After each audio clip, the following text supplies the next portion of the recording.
शक्तिमान भगवान श्री हरि अनेकों अवतार धारण करके बहुत सी सुंदर एवं सुनने में मधुर लीलाएं करते हैं। वे सभी मेरे हृदय को बहुत प्रिय लगे। उनके श्रवण मात्र से भगवत संबंधी कथा से अरुचि और विविध विषयों की तृष्णा भाग जाती है। मनुष्य का अंतःकरण शीघ्र से शीघ्र शुद्ध हो जाता, विशुद्ध हो जाता, पवित्र हो जाता।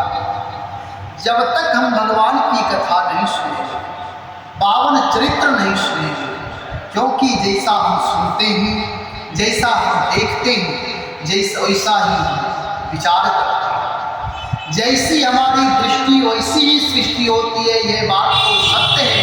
लेकिन जैसा हम देखते हैं वैसा ही धारण करते हैं, वैसा ही मन पर प्रभाव पड़ता है।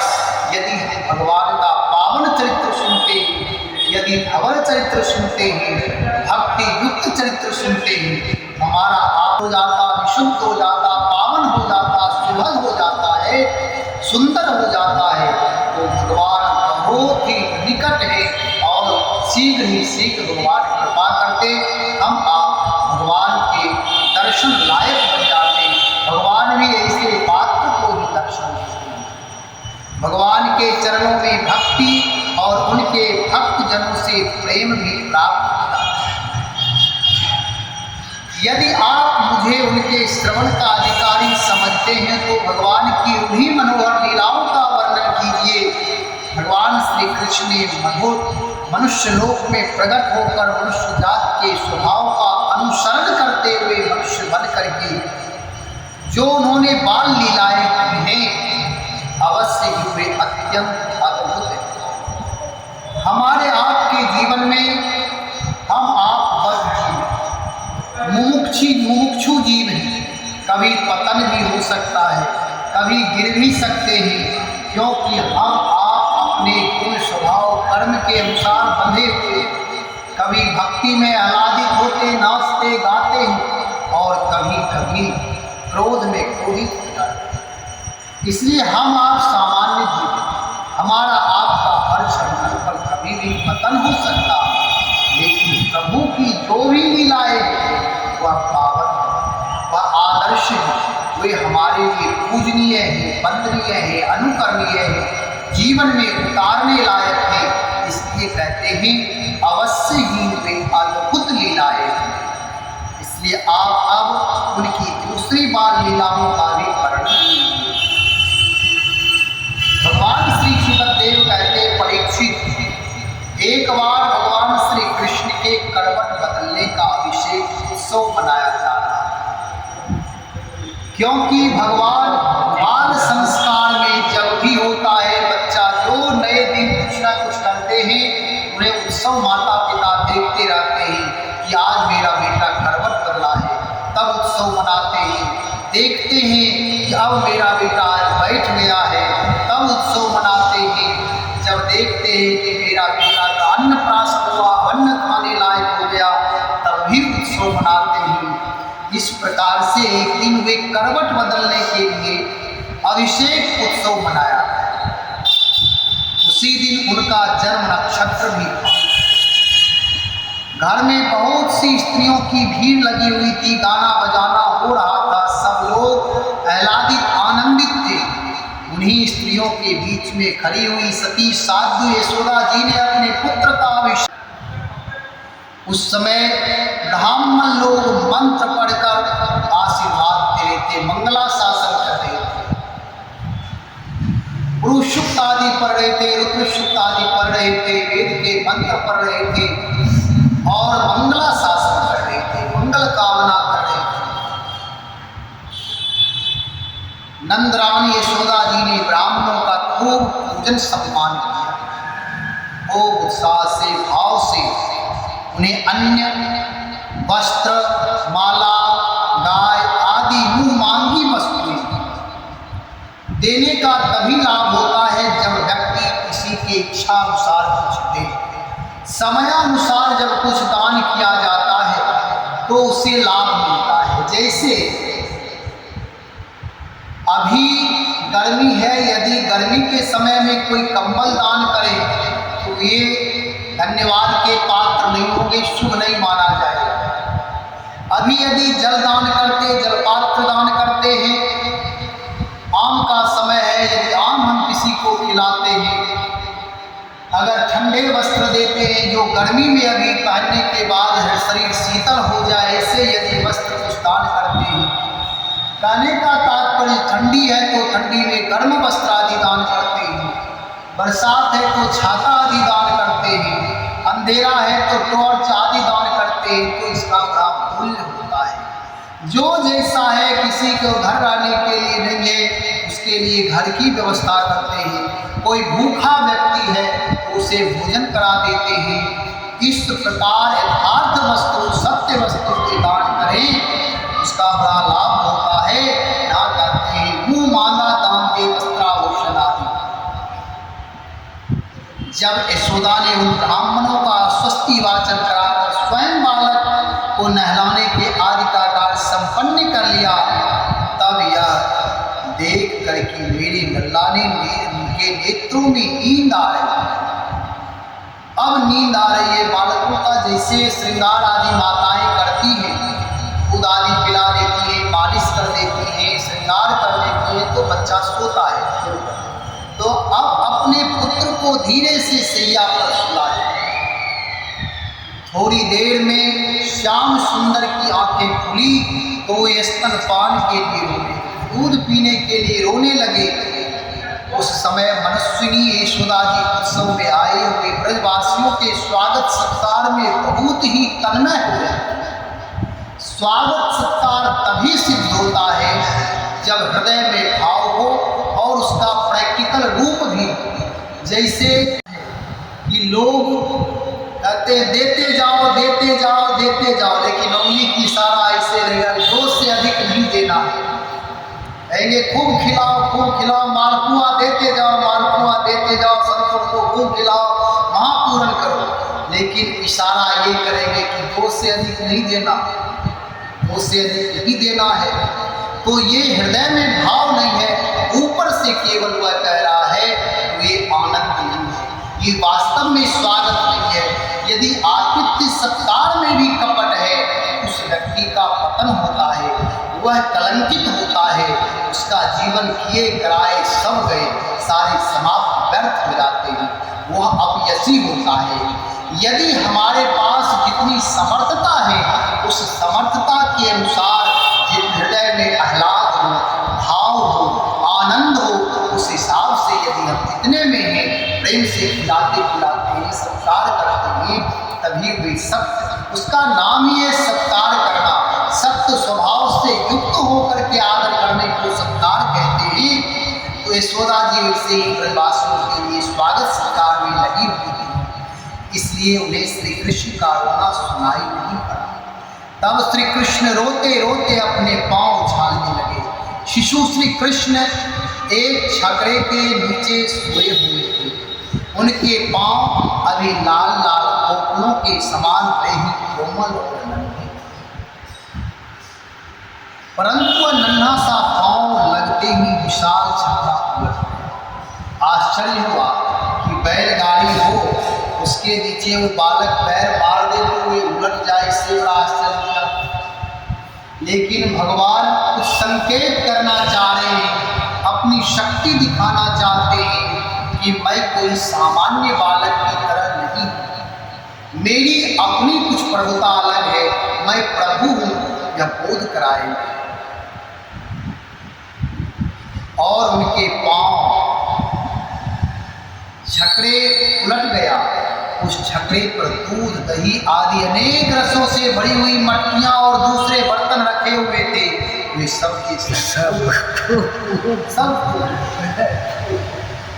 छकड़े के पहिए तथा धुएं अस्त व्यस्त हो गए। उसका जुआ फट गया। जुआ समझते हैं क्या होता है? कांधे पर रखा जाता है, उसे बोलते, और वे सब टूट गए। करवट बदलने के उत्सव में जितनी भी स्त्रियां आई हुई थी, वे सब, और यशोदा, रोहिणी, नंदबाबा, गोपगण सब विचित्र घटना को देखकर व्याकुल हो गए। वे आपस में कहने लगे, अरे वे इसका कोई कारण निश्चित ना कर सके। वहाँ खेलते हुए बालकों ने गोपों गोपियों से कहा कि इस कृष्ण ने ही तो रोते रोते अपने पांव के ठोकर से उन्हें उलट दिया। इसमें कोई संदेह नहीं, परंतु गोपों ने उसे बालकों की बात मानकर उस पर विश्वास नहीं किया।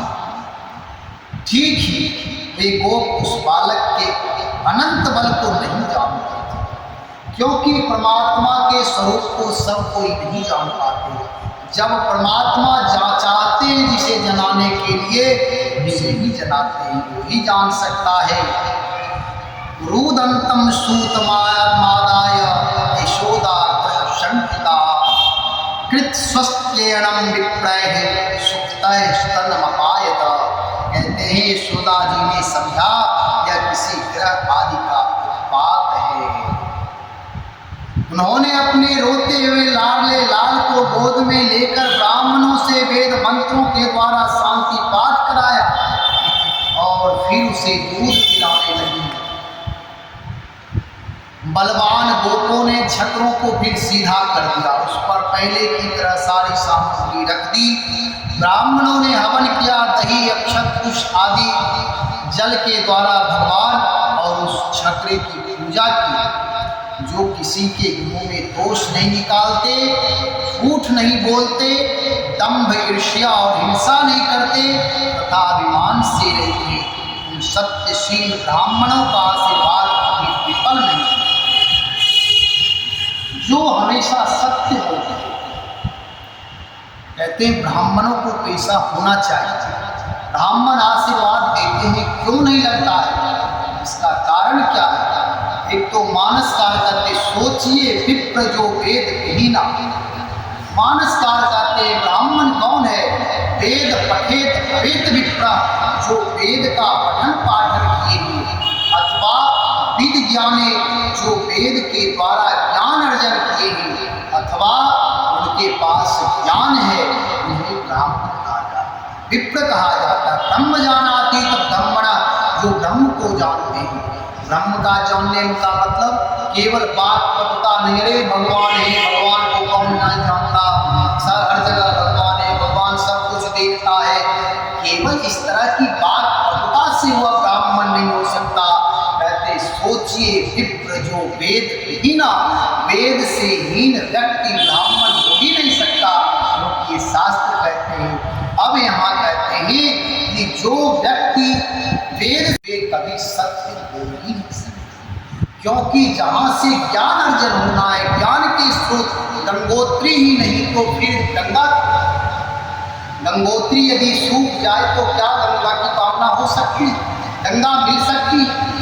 गौमुख से गंगोत्री, गंगोत्री से गंगा का विराट स्वरूप दिखाई देता। और जब गंगोत्री ही नहीं, गौमुख ही नहीं तो गंगा, जब हिमालय ही नहीं तो नदियां कहाँ, बर्फ कहाँ। तो ऐसे ही जब वेद ही नहीं तो फिर वह ब्राह्मण नहीं, चाहे वह सच बोले या कुछ भी झूठ बोले, कोई फर्क नहीं पड़ेगा।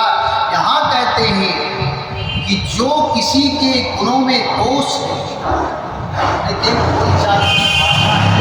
हम लोग ये अनुभव करते हैं कि जहाँ कहीं जाते हैं, यदि विद्वान दो एक जगह हो जाएंगे, ब्राह्मण दो एक जगह हो जाएंगे, सामंजस्य नहीं।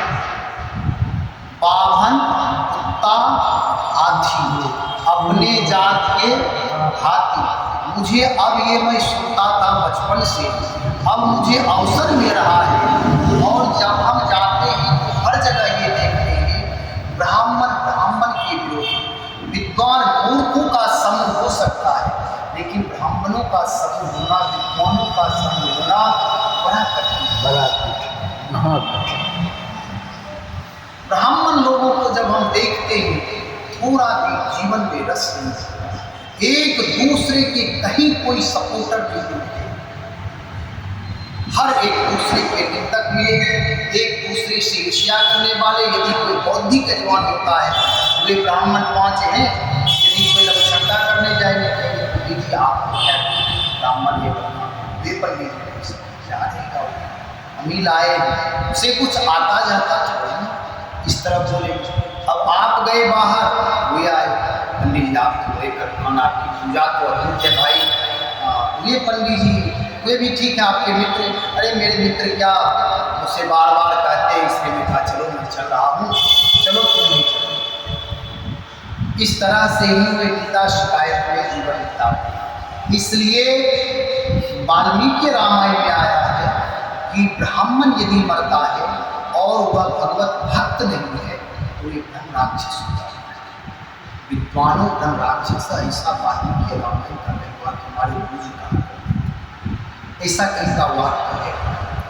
तो कहने का मतलब कि भगवत भक्त यदि है, भगवत भक्त मतलब विनम्र है, शीलवान है, ऊर्जावान, ज्ञान से युक्त है, चरित्रवान है, सहज है, पवित्र है, भावना सुंदर है, विचार तो ऐसे ही कहने का तात्पर्य है, यहाँ कह रहे हैं कि जो कभी गुणों में दोष नहीं, किसी के गुणों में दोष नहीं निकालते, जो कभी सपने नहीं देखो पर दोष।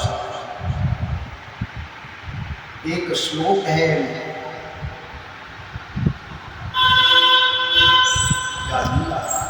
तो कहने का तात्पर्य जो किसी में दोष देखते ही नहीं। लेकिन आज यहाँ दुर्भाग्य है कि ब्राह्मण के निंदक होते हैं, विद्वान होते हुए भी उनमें दोष नहीं है, फिर भी लोग दोष बताते हैं, वे कितने बड़े पापी होंगे। और कहते हैं जो झूठ नहीं, जो दम्भ नहीं करते, ईर्ष्या नहीं करते, द्वेष नहीं करते, हिंसा नहीं करते, तथा अभिमान से रहित उन सत्यशील ब्राह्मणों का आशीर्वाद कभी विफल नहीं होता है। वे कभी भी जिस कामना से आप किए हैं, जैसे गेहूं के बीज पिलखी बोले, ब्राह्मण विद्वान होते थे, यदि विद्वान नहीं भी होते थे चरित्रवान, उनका जीवन पवित्र होता था। आज ब्राह्मण भैंस चरवाहे पर, हमारी जन्मभूमि में दो घर ब्राह्मण, दो घर हैं।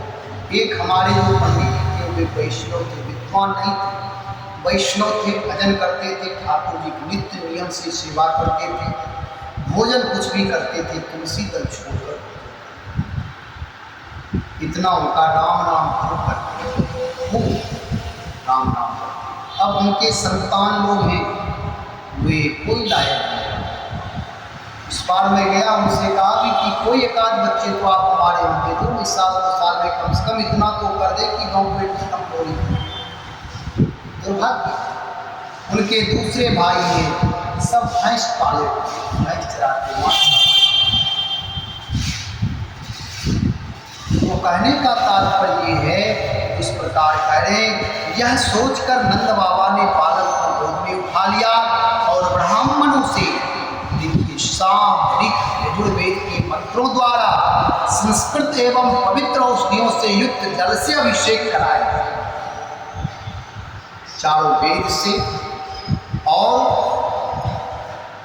औषधीय युक्त जल से। हम लोग जिससे रामार्चन कराते हैं, 2 जल रखते हैं, एक औषधीय युक्त जल, सर्व औषधि स्नान समर्पयामि बोलते हैं, और उसके बाद शुद्धोदक स्नान समर्पयामि बोलते हैं। उन्होंने बड़ी एकाग्रता से स्वस्ति पाठ और हवन कराकर ब्राह्मणों को अति उत्तम अन्न का भोजन कराया।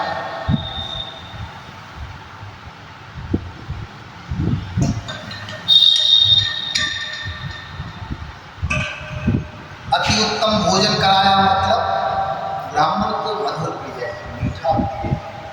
ब्राह्मण लोग अचार या मिर्च मसाला, गीता जी में इसका बहुत बढ़िया वर्णन है कि ब्राह्मण का आहार से व्यक्ति का पता चलता है कि उसके अंदर कितना ब्राह्मणत्व है, कितना सात्विक है।